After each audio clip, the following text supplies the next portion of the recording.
Pape Cherfal, Bonjour Yacine, bonjour Pierre Touré. Bonjour Pape Cher. Alors l'information c'est que Diary Sow a été retrouvé, mais pas à Paris comme on le suggérait depuis quelques jours, mais à Bruxelles en Belgique. Exactement, Pierre Touré, c'est confirmé et c'est officiel. Diary Sow a été retrouvé sain et sauf à Bruxelles dans la capitale belge ce vendredi. Diary Sow retrouvé dans un état dépressif avancé.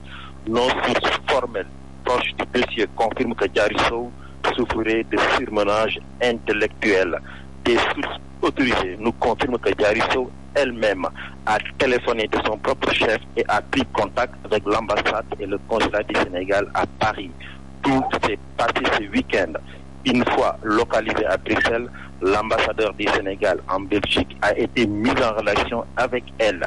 D'ailleurs, c'est le consul du Sénégal et l'ambassadeur du Sénégal à Paris qui se sont déplacés pour aller jusqu'à Bruxelles, la chercher et la ramener ce samedi à Paris.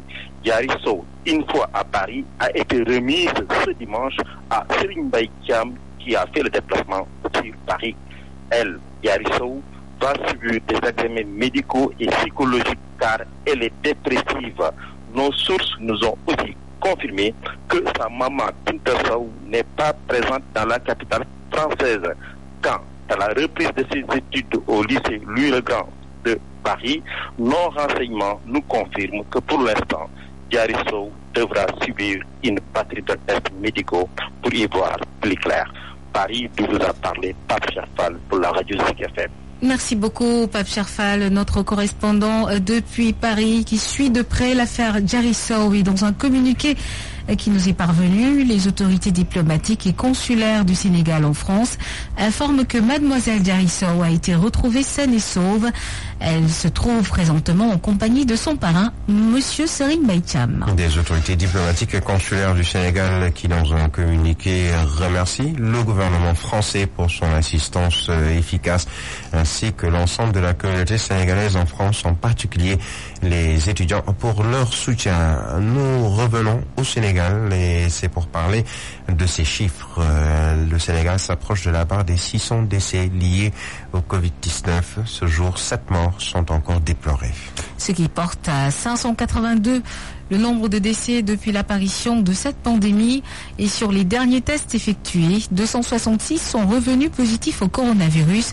Il s'agit de 111 contacts suivis de 2 cas importés de l'AIBD et 153 cas issus de la transmission communautaire, mais également 51 cas graves sont pris en charge dans les services de réanimation. Nous écoutons Dr Ousmane Gueye, directeur du SNEPS. Sur 2099 tests réalisés, 266 sont revenus positifs. Les cas positifs sont répartis comme suit. 111 cas contacts suivis par nos services, 2 cas importés enregistrés à l'aéroport international Blaise Diagne de Diass, 153 cas issus de la transmission communautaire. 205 patients hospitalisés ont été contrôlés négatifs et déclarés guéris. 51 cas graves sont pris en charge dans les services de réanimation. 7 décès ont été enregistrés ce dimanche 24 janvier 2021. L'état de santé des autres patients hospitalisés est stable. Sachez également que le Sénégal compte 24 993 cas positifs, dont 20 681 guéris. 582, je vous le disais tout à l'heure, sont à déplorer des décès et 3 729 sont encore sous traitement. 2 faux tests détectés à l'AIBD, cela prouve nettement que le contrôle se fait correctement à l'aéroport. Ce sont là les propos du médecin-chef du contrôle sanitaire aux frontières. Le problème aujourd'hui se trouve au niveau de certains pays qui fournissent de faux tests et il est très souvent difficile de les vérifier. Selon Charles Bernard Sagna, il est ici par la vérité.